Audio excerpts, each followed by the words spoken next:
Hello students, class 11 accountancy unit 3 accounting question हमारा चल रहा है, जिसमें हम आज लास्ट क्वेश्चन जो है सॉल्व करेंगे। प्रैक्टिकल क्वेश्चन का लास्ट क्वेश्चन नंबर 29 सॉल्व करेंगे। इसके बाद आपका कोई भी क्वेश्चन नहीं गिवन है आपके बुक में। चलिए, तो लास्ट क्वेश्चन क्या कहता है? Prepare accounting equation from the following.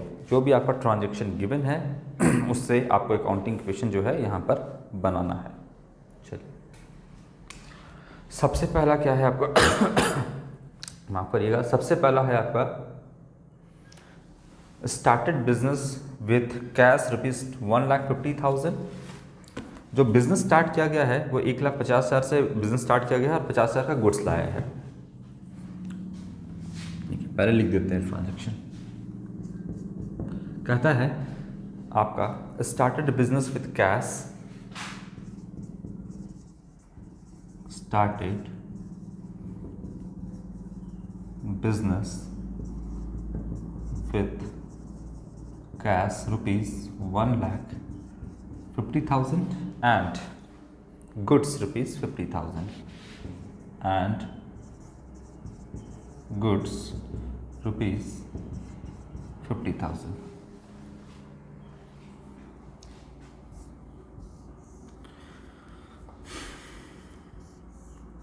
ये बिजनेस है और ये बिजनेस का ऑनर है, मालिक है। और मालिक जो भी लगाता है बिजनेस में वो उसका कैपिटल कहलाता है। देखिए, यहाँ पर बिजनेस में मालिक ने लगाया है, ऑनर ने लगाया है 1.5 लाख रुपया कैश, और गुड्स जो लेकर के आया है वो आया है 50,000 रुपये का गुड्स। तो मालिक ने जो भी बिजनेस में लगाया वो क्या कहलाता है? वो कहलाता है आपका कैपिटल। तो यहाँ पर क्या क्या आया है बिजनेस में? सबसे पहले एसेट में जो बिजनेस में आया है वो है कैश आया है, तो कैश प्लस कर देंगे 1,50,000, ठीक है। और 50,000 का स्टॉक आया है बिजनेस में, यानी गुड्स आया है कितने का? 50,000 रुपीज़ का। तो स्टॉक यहाँ पर प्लस कर देंगे 50,000 रुपीज़। और ये दोनों कौन है? बिजनेस का ऑनर का लगाया हुआ पैसा है, इसीलिए हम कैपिटल प्लस कर देंगे 1.5 लाख और 50,000, 2 लाख रुपये से कैपिटल प्लस कर देंगे। कोई दिक्कत यहाँ तक? देखिए, ऑनर जो भी लगाता है बिजनेस में वो बिजनेस का कैपिटल होता है ना। और यहाँ पर जो है, अगर मान लीजिए कि 2 लाख रुपए का बिजनेस में अगर मानते हैं कि 2 लाख का सीधा कैश लेकर आता, 2 लाख का बिजनेस में, अच्छा अभी देखो ऐसे 1.5 लाख का कैश है ना और 50,000 का स्टॉक है। अगर बिजनेसमैन जो ऑनर है ये अगर 2 लाख का कैश लेके आता तो फिर भी बिजनेस को तो रिक्वायरमेंट था ना। क्या रिक्वायरमेंट था? स्टॉक का। तो फिर क्या होता? कैश में से परचेस करते तो 50,000 कैश माइनस होता और फिर स्टॉक 50,000। अगला ट्रांजेक्शन यही होता। अगर 2 लाख लेकर भी आता तो क्या करते हैं हम यहाँ पर कि यहाँ पे माइनस कर देते कैश और यहाँ पे स्टॉक प्लस कर देते। यही होता है ना। हाँ, और फिर क्या होता? देखिए, 1.5 लाख रुपए का कैश होता और स्टॉक 50,000 का होता। तो ऑनर ने क्या किया? सीधा सीधी 1.5 लाख रुपए कैश लाया, 50,000 का गुड्स ले आया। अल्टीमेटली होता भी तो वही ना, क्योंकि 50,000 का जो स्टॉक मेंटेन करना था वो तो फिर भी कैश में से परचेस किया ही जाता है। इसीलिए ऑनर क्या किया? 1.5 लाख रुपए कैश ले आया एज पर द रिक्वायरमेंट और 50,000 का स्टॉक ले आया, ठीक है। ये किया।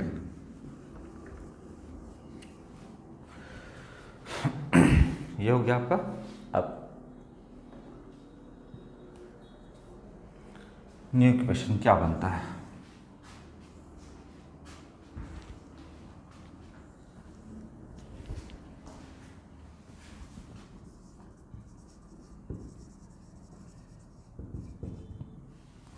कैश कितना है बिजनेस में?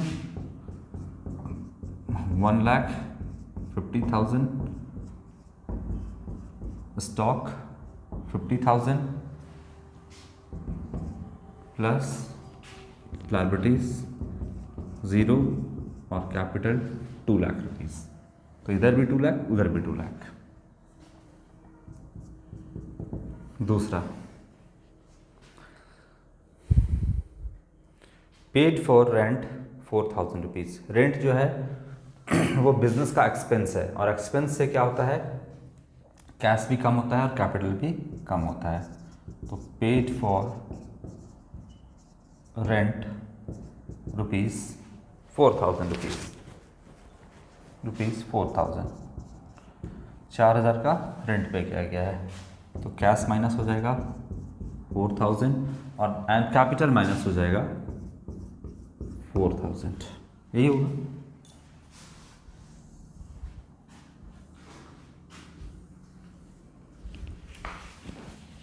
न्यू इक्वेशन, नया समीकरण क्या है बिजनेस का? न्यू इक्वेशन, बिजनेस में 1,46,000 का कैश अभी है, स्टॉक है 50,000 रुपये का, आउटसाइड लायबिलिटी 0 है, एंड कैपिटल कितना है, 1,96,000 रुपीज़ का कैपिटल है बिजनेस के अंदर। कोई प्रॉब्लम यहाँ तक तो नहीं होना चाहिए। चलो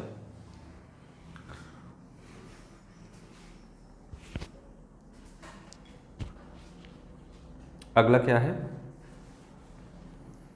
bought goods for cash 60,000 and on credit 88,000 rupees. ठीक है, यहाँ पर 60,000 रुपये का सामान जो है कैश में खरीदा गया है और 88,000 का जो है वो आपका खरीदा गया है क्रेडिट में, यानी टोटल जो परचेज किया गया है 1,48,000 का। यहाँ पे हम लिखते हैं पहले बाउट गुड्स फॉर कैश,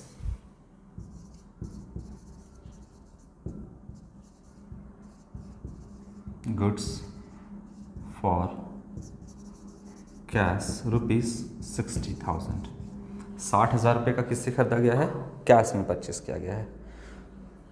आगे क्या कहता है, and on credit, and on credit, और क्रेडिट में कितना गया है, क्रेडिट में क्या गया है, फॉर रुपीज़ 88,000।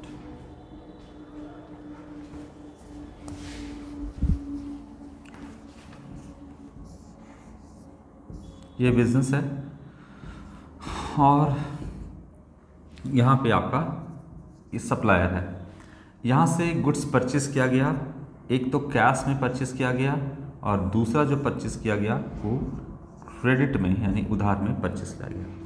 कैश में 60,000 का परचेस किया गया और क्रेडिट में 88,000 का परचेस किया गया। कैश में रहे क्रेडिट में रहे उससे कोई फ़र्क नहीं पड़ता है। बिजनेस में बताइए स्टॉक कितने से बढ़ गया, तो टोटल हो जाएगा आपका 1,48,000 रुपीज़ से, उतना ही होगा ना, हाँ 1,48,000 रुपीज़ से यहाँ पे स्टॉक जो है वो बढ़ जाएगा। थोड़ा सा इसको हटा रहे हैं यहाँ पे,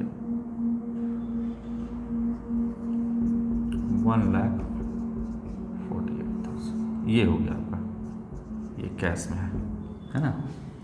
तो 1,48,000 से आपका क्या बढ़ गया, स्टॉक बढ़ गया। ठीक है, अब बताइए कि कैश में कितना से परचेस किया गया। कैश में जो परचेस किया गया है वो है आपका 60,000। तो जाहिर सी बात है कि कैश पेमेंट किया गया होगा आपका 60,000, तो कैश माइनस कर देंगे कितना, 60,000 रुपीज़, ये हो गया। अच्छा, अब क्या है कि पैसा अब सामने वाले को देना है, कितना देना है, 88,000 रुपीज़ यहाँ पर सामने वाले को देना है। यानी ये पैसा दिया नहीं गया है, ये पैसा देना है अभी, और ये ही उधार में है, मतलब ये तो दे दिया गया, ये तो उधार में है ही नहीं, ये उधार में है अभी आपका। तो 88,000 देना है, तो ये लेने के लिए बैठा हुआ है, लेनदार है, लेनदार है मतलब क्रेडिटर है यहाँ पे, तो हम लिखेंगे क्रेडिटर्स, कितना प्लस कर देंगे 88,000 रुपीज़। इसका कोई असर नहीं पड़ेगा कैपिटल पे, क्लियर हुआ। तो 48,000 रुपीज़ का टोटल स्टॉक बढ़ गया और कैश जो है माइनस हो गया 60,000। ठीक है, तो देखोगे 1,48,000 माइनस 60,000 तो आ जाएगा इधर आपका 88,000 और इधर भी आपका 88,000, तो आपका इक्वेशन जो है वो मैच कर जाएगा, बैलेंस हो जाएगा, कोई दिक्कत। तो 1,46,000 में से माइनस हो जाएगा आपका 60,000 रुपीज़, है ना। तो आपका कैश जो बचेगा वो 86,000 का कैश बचेगा। चलिए इसको हटाते हैं हम।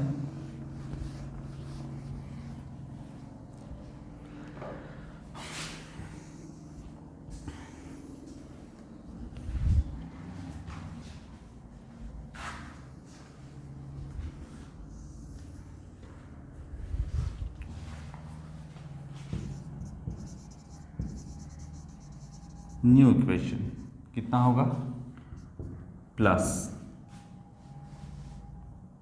86,000 रुपीज़, ये हो जाएगा आपका 1,98,000 रुपीज़,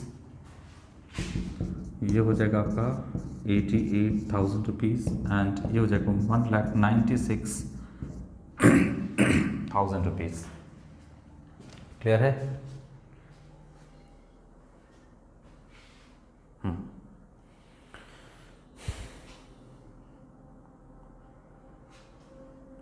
चलिए अगला देखते हैं, ट्रांजैक्शन नंबर 4।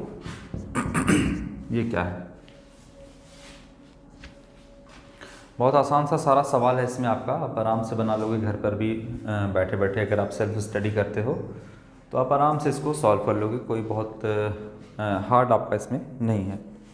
क्या कहता है transaction number 4, good costing 1 lakh sold at a profit of 25% out of which 55% receive in cash. Okay, तो यहाँ पर क्या है कि 1 लाख का सामान बेच दिया गया है और कितने का प्रॉफिट में बेचा गया है, तो ये है आपका 25%, है ना।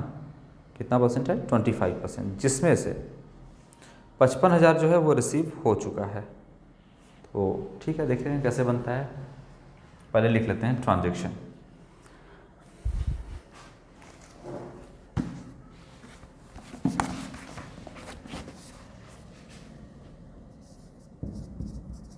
Goods costing rupees 1 lakh sold at a profit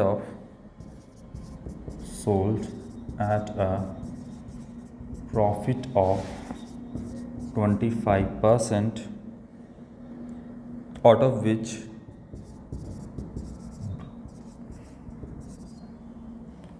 rupees 55,000 received in cash। चलिए अब इसको हम लोग समझते हैं।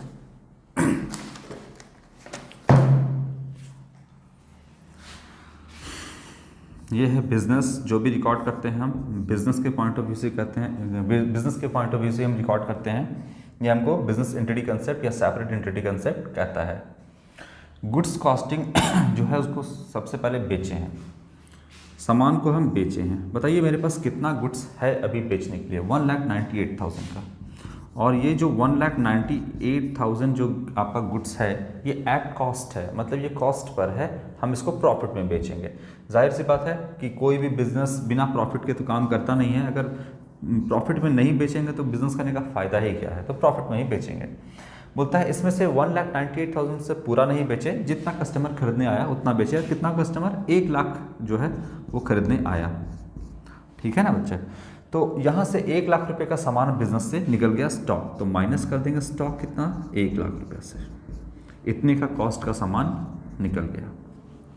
क्लियर है? अच्छा, बोलता है कि इसको हम बेचे हैं 25% प्रॉफिट, तो प्रॉफिट ऐड कर देंगे अगर हम, तभी मेरा निकल जाएगा सेलिंग प्राइस।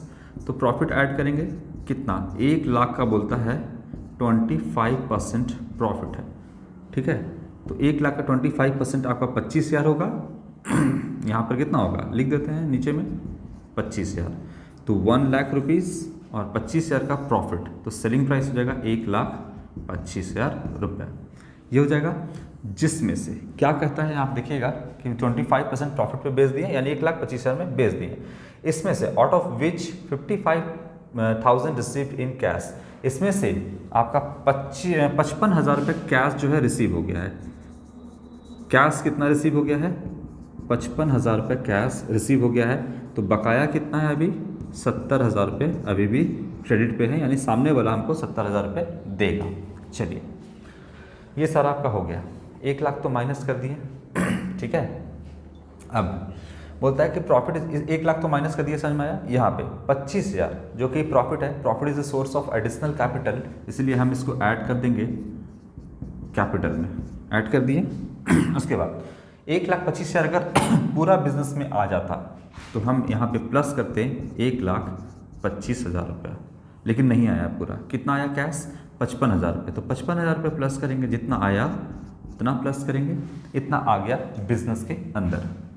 बेचे हैं सामान ना, तो कैश आएगा ना, सामान गया तो कैश आया, 55,000 रुपये कैश आ गया। सामने वाले से कितना पैसा मिलेगा, यानी बिजनेस को नियर फ्यूचर में कितना पैसा मिलेगा, तो 70,000 रुपये मिलेगा। यानी कौन देगा पैसा? डेटर देगा पैसा, इसलिए यहाँ पर हम प्लस करेंगे डेटर्स, और यहाँ पे हम कर देंगे कितना, 70,000 डेटर हमको पैसा देगा। तो इस ट्रांजेक्शन का ये असर पड़ा अकाउंटिंग इक्वेशन पे। आपका स्टॉक माइनस हो गया 1 लाख से, स्टॉक माइनस हो 1 लाख से 25,000 का प्रॉफिट कैपिटल में ऐड कर दिए, और इसके बाद 1,25,000 से 55,000 रुपये कैश मिला तो कैश में प्लस कर दिए, और 70,000 रुपये जो है अभी भी क्रेडिट पे है, उधार में है, यानी सामने वाला को देगा, तो डेटर प्लस कर दिए 70,000 रुपये। बोलिए कोई प्रॉब्लम इसमें? चलो ये हो गया आपका। तो आप यहाँ पर देखोगे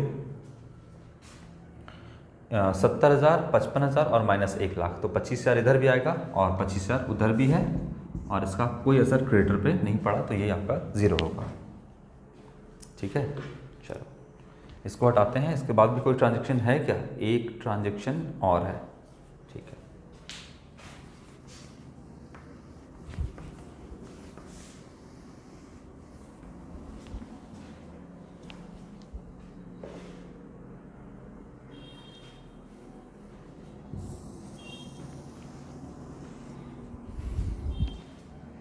न्यू इक्वेशन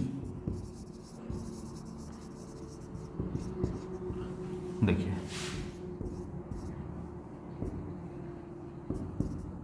1,41,000 का बिजनेस में कैश है। स्टॉक कितना हो गया? 98,000 का स्टॉक हो गया, और डेटर जो है डेटर जो है अभी 70,000 रुपये देगा बिजनेस को। क्लियर है यहाँ तक बात? तो ये हो गया आपका। और इसके बाद आपका जो क्रेडिटर है वो 88,000 रुपीज़ का क्रेडिटर अभी है। कितने का? 88,000 का क्रेडिटर है। और ये कितना हो गया?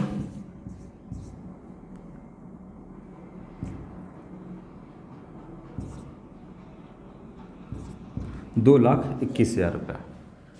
6 5 11 1 है ना, 10 और 2 12 और 1, ठीक है। 2,21,000 रुपये का कैपिटल हो गया। यहाँ पर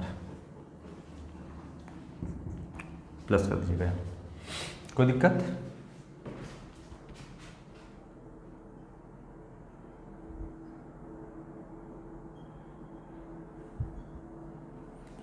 अब लास्ट इक्वेशन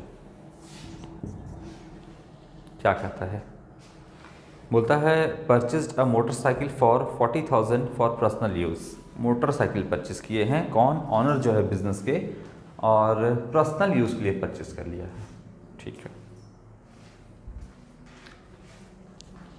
तो यहाँ पे आप लिख लेना ट्रांजेक्शन कि परचेस किया गया है मोटरसाइकिल, और पर्सनल यूज़ के लिए परचेस किया गया है, ठीक है। क्या किया ऑनर, वो देखते हैं। ये बिजनेस है, और बिजनेस में अभी थोड़ा और ठीक से बनाते हैं इसको। ये बिजनेस है, और बिजनेस में अभी कैश कितना है? 1,41,000 रुपीज़, और ये है ऑनर बिजनेस का। ये क्या किया? मोटरसाइकिल परचेस कर लिया और बिजनेस से कैश निकाल लिया। बताइए कितना कैश निकाला है? 40,000 ना, हाँ 40,000 रुपीज़ का कैश निकाला, निकल गया कैश 40,000। और क्या किया? शोरूम में जाकर के एक मोटरसाइकिल जो है वो परचेस किया, है ना। और किसके लिए? तो अपने घरेलू इस्तेमाल के लिए, ऑफिस के इस्तेमाल के लिए नहीं, घरेलू इस्तेमाल के लिए मोटरसाइकिल परचेस कर लिया। तो क्या हुआ? बिजनेस से कैश निकल गया ना, तो कैश माइनस कर देंगे 40,000 रुपीज़, ठीक है। क्या किया, ड्राइंग्स हो गया यहाँ पर, मतलब अपने पर्सनल यूज के लिए क्या निकाला। अब जैसे मोटरसाइकिल लिखा है तो इसका मतलब ये नहीं कि मोटरसाइकिल निकाल लिया है बिजनेस से, नहीं, कैश निकाला, मोटरसाइकिल परचेज किया, तो कैश माइनस करेंगे 40,000, और ड्राइंग्स निकाला यानी अपना ही पैसा निकाल लिया, और अपना पैसा मतलब कैपिटल, ऑनर का पैसा क्या होता है, कैपिटल होता है, तो कैपिटल माइनस कर देंगे 40,000 रुपीज़। यही इसका अकाउंटिंग इक्वेशन पर अभी असर पड़ा। ठीक है, आया हुआ क्लियर बात। इसका कोई असर नहीं पड़ेगा स्टॉक पर, डेटर पे और आउटसाइड लायबिलिटी पे।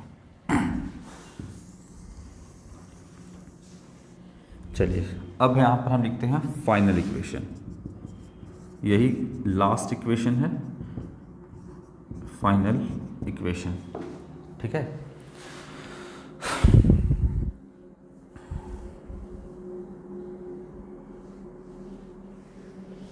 चल बताइए कैश कितना है, 1,41,000 रुपीज़ अभी आपका कैश है बिजनेस में। 40,000 चला गया तो अब कितना कैश बचा, 1,01,000 रुपीज़, 98,000 का स्टॉक, डेटर 70,000, आउटसाइड लायबिलिटी 88,000, और ये हो जाएगा आपका 0,0,0,1,81, 1,81,000 रुपीज़, 1,81,000 रुपीज़। तो आप टोटल करते हैं, एसेट और लायबिलिटी साइड देखते हैं कितना है। तो सबसे पहले 1,01,000 रुपीज़ कैश है, 98,000 रुपीज़ का स्टॉक है, एंड 70,000 जो है वो आपका डेटर है। तो टोटल हो जाएगा 2,69,000 रुपीज़ एसेट साइड में आ रहा है, और लायबिलिटी साइड में देखते हैं, लायबिलिटीज प्लस कैपिटल साइड में 88,000 रुपीज़ प्लस 1,81,000 रुपीज़, 2,69,000 रुपीज़ आपका आ गया।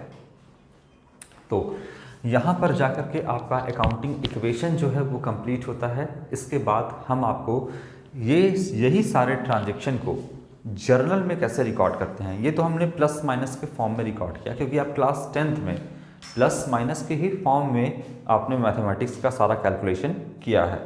तो यहाँ पर आपको सीधा डेबिट क्रेडिट के फॉर्म में अगर हम बताते हैं तो आपको समझ में नहीं आता कि आप क्या कर रहे हो एक्चुअली में, इसीलिए पहले प्लस माइनस के फॉर्म में आपको बता दिए। अब यही ट्रांजेक्शन जब भी करेंगे तो अकाउंटिंग इक्वेशन पे नहीं करेंगे, बल्कि यही सारा ट्रांजेक्शन जो है बिजनेस में वो रिकॉर्ड होगा जर्नल बना करके, यानी डेबिट क्रेडिट के रूल से सारा ट्रांजेक्शन को हम रिकॉर्ड करेंगे। तो सेम ट्रांजेक्शन आप देखिएगा कि यही ट्रांजेक्शन रहेगा, इसी ट्रांजेक्शन से हम जो है वो जर्नल एंट्री बनाएंगे, इसी ट्रांजेक्शन से फिर हम आगे कैश बुक बनाएंगे, और इसी ट्रांजेक्शन के सहारे जो है हम लेज़र बनाएंगे, लेज़र बनाने को पोस्ट करेंगे ट्रायल बैलेंस में, उससे हम फाइनल अकाउंट बनाएंगे और प्रॉफिट एंड लॉस बिजनेस का कैलकुलेट करेंगे। तो सब कुछ यही रहेगा आपका, है ना। तो फिलहाल आपका अकाउंटिंग इक्वेशन आज खत्म होता है।